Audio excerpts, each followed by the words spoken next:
welcome you in the lecture series of quantum computing. This is another lecture on introduction to quantum mechanics. In previous lecture, we have discussed about inner product. In this lecture, we will discuss about outer product or projection operator, properties of projection operator, Hermitian matrix, unitary matrix, and unitary operator. You know, if we are having two quantum bases U and V, their inner product can be the bracket notation as UV. This is the inner product, and this will give you the probability amplitude of transforming to state U from initial state V. So this is the final state and this is initial state. And if I will take the mod square of this inner product, it will give you the probability of finding the state U from the initial state V. So this inner product is the scalar quantity. And if these are two quantum bases UV, if I will take the inner product with itself, so it will give you 1. And if I will take the inner product of these two quantum bases, it will be 0. This is orthonormal property. Now, if I'm having two vectors or quantum bases U and V belongs to the Hilbert space H, then the outer product is defined as in the form of Cat-Bra notation. Inner product is defined as bracket notation, but outer product is defined as Cat-Bra notation. And the inner product gives you the scalar quantity, but the outer product gives you the complex matrix. For example, if there is one qubit is 1, 2, 3i, and another state phi 2 is 1, 1, 2. And if I will take the outer product, it is outer product of phi 1 and phi 2. So this will be Cat-Bra notation. So first phi 1 is as it is, and the Bra notation means column matrix is changed into the row matrix, and you will get this one is 2, 2, this is 1, 1, and 2, this is 2, 2, 4, 3i, 3i, and 6i. So this is 3 is to 3 matrix. So you can see outer product gives you a complex matrix, and you can say outer product is always a operator. Now, if I will take the outer product of the same state, means outer product of U and U, the outer product of the same state is known as the projection operator. Now, to understand it again, let 3D space where there is a vector A and 3 direction x, y, and z. Vector A having the projection AY in the direction of y. Projection means the shadow, and this vector A is represented as AX into unit vector X, AY unit vector Y, AZ unit vector Z. And if I want to find out the projection of A along Y, so AY, it will be vector A dot unit vector Y. So this is inner product of these two. You can see if I will take vector A into Y, vector A is AX, AY unit vector Y, AZ unit vector Z, and the dot product with Y. So it is AX unit vector X, Y, AY unit vector Y dot Y cap plus AZ. And from the orthonormal property, it is 0, it is 1, and it is 0. So you will get AY. Now, if I will take the two-dimensional space, or you can say Hilbert space, and there are two bases, unit vector X and unit vector Y. And the projection of A in direction of X is AX, and projection of A in direction of Y is AY. And A can be written as AX into unit vector X, AY unit vector Y. And AX is the projection of A along x-axis. So if I want to find out the vector along x-axis, so it will be AX into unit vector X. And AX, it is defined as A dot unit vector X. This is dot product or projection of vector A over X. So this will give you the vector. And this is, inner product can be written as A cos theta, from the simple classical geometry. Now come to the quantum. If I'm having two bases U and V, so this one is the inner product of U and V. Likewise here, the inner product, the product of this, it will give you the AX. Means AX is the product of A and X. So if I will take the product of the inner product of U and V, it will give you the projection of V in the direction of U, and the vector in the direction of this U, it will be this inner product as here and the direction U or quantum basis U. So this will give you the component of V in the direction of U. So if I'm here, I am applying some operator on V, and it will give you the vector in the direction of U, and this vector is this, the inner product of UV and U, and this is the projection operator or outer product. So if I am applying a operator on quantum basis U, it will give you the vector in the direction of U, and it is, this is the inner product of U and V and the quantum basis U, and this is the component of V in the direction of U, and this is the direction of U. So this complete is a vector. The operator U, it is the projection operator or outer product, or it is denoted as the outer product of U and U. This is the projection operator or outer product. So if I apply the projection operator on V, and the projection operator is the outer product of U and U, and this is V quantum basis, and combinedly these are the inner product U and V, and this is quantum basis U, and this will give you the scalar quantity. Suppose this is some constant C and U. So you can see here the projection operator project any vector onto the subspace of another vector U. So here I am applying the projection operator on V, and it will give you the vector in the direction of U. So we can say projection operator project any vector onto the subspace of another vector. Now let us take one example. If I am having two quantum states psi1, psi2, psi1 is column matrix 1 2 1 and psi2 is 1 0 1. Find the projection of psi2 in along the direction of psi1. If these are the directions psi1 and psi2, and I want to find out the projection of psi2 in this direction, and if I am applying the operator on psi2, it will give you the projection of psi2 in the direction of psi1, and this will be C psi1, and this C is the inner product, and this projection operator, the projection operator is the outer product of psi1, so it will get bra notation. This is 1 to 1 and 1 to 1. So it will be 1 to 1, 2, 4, 2, and 1 to 1, 3:3 matrix. And if I apply this operator, projection operator on psi2, it will give you C psi1. And here C is the inner product psi1, psi2. So the inner product psi1, psi2, it is bracket notation. It will be psi1, 1 to 1, and psi2 is 1 0 1, and it will be 1 plus 1, it is 2. So if it is psi2 and it is psi1, projection of psi2 in the direction of psi1, it is 2. So I can write here, if the projection operator is applied on psi2, it will give you 2 psi1, and this is the projection. So we can say here the projection of psi2 along psi1 is the 2 times of psi1.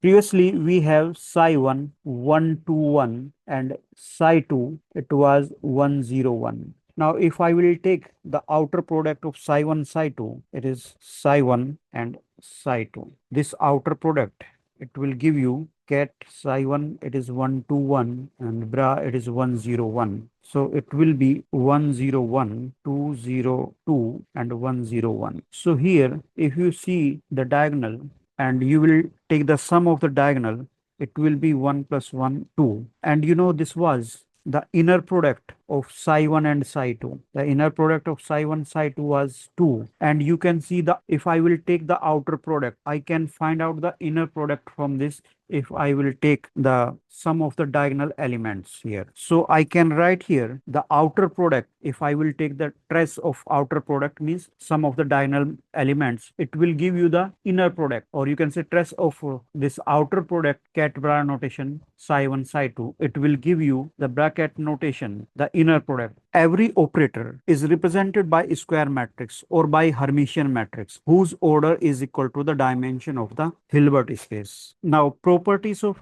projection operator. Projection operator, project any vector onto the subspace of another vector. Let the projection operator PU, it is the outer product of U and U. This is the projection operator. So the first property of projection operator is if I will take the dagger, PU dagger. Dagger notation means cat vector will be the bra vector and bra vector will be cat vector, or you can say dagger is the conjugate transpose. If I'm having a vector A and if I will take the conjugate and then take the transpose of this, and then this is known as the A dagger. So if I will take the dagger of this projection operator, it will give you the bra notation and it is equal to U, and so it is applied here. Then bra will be changed into cat and cat will be changed to bra. So it is again the projection operator. And if A dagger is equal to A, then this is Hermitian. So the projection operator is Hermitian here. If I will take PU square, PU into PU, and this is outer product UU and outer product of U and U. So here this is inner product, and the inner product is 1 from the orthonormal property. So it will be here the outer product again, and this is the projection operator. So PU square is PU again here, and we can say this projection operator follow the idempotency property. And third property, let I am having a system with two bases U and V, and if I will take the sum of outer product of these individual bases, then it will be the identity matrix. Means the outer product of U and outer product of V, it will be the identity matrix, and this is known as the completeness rule. Let us take one example. Let the orthonormal bases are 1 and 2 in two-dimensional Hilbert space with represented as the column vector. Quantum basis 1, qubit 1 is represented as 1 0, and quantum basis 2, qubit 2 is represented as 0 1. Use the completeness relation to explicitly construct the identity matrix I, as here the outer product of quantum basis 1 plus outer product of quantum basis 2, it will be the identity matrix. And then verify the product of identity matrix and some arbitrary quantum state psi, it will be equal to the same quantum state psi, and the psi is in column vector as elements A and B. So let us take this one, outer product of 1 and 1, and this will be equal to cat 1, this is 1 0, and bra 1 means this is row vector, and if I will multiply these, I will get 1 0 0 0. Now outer product of 2, it will be equal to cat 2, it is 0 1, and bra 2 is 0 1, and it will be 0 0 0 1. Now if I sum up these two outer product of 1 plus outer product of 2, it will be 1 0 0 0 plus 0 1 0 0 0 and 0 1, and it will be equal to 1 0 0 1, and this is identity matrix. So here we can say this follow the completeness rule. Now if I multiply the identity matrix with quantum state psi, so I psi, it will be 1 0 0 1, and psi is AB. Multiply these two matrices, I will get A and B, and this is same as quantum state psi. So this is verified here, I psi is equal to psi. So here it is verified that completeness relation reconstruct the original state.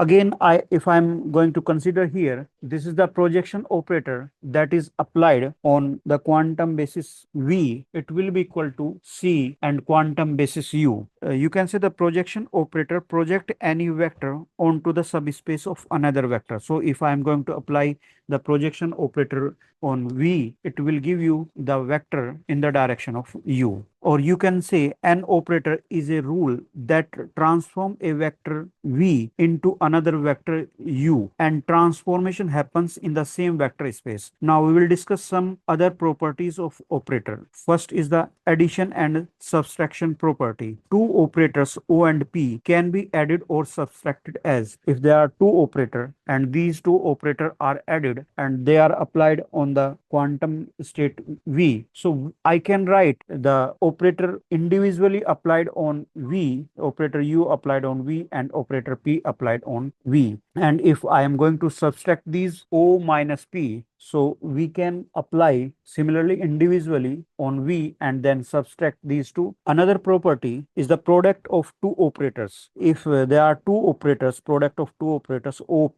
they are applied on V. I can write in if I am applying the operator P on V, then on this vector I'm applying operator O on this. And another property is the identity operator.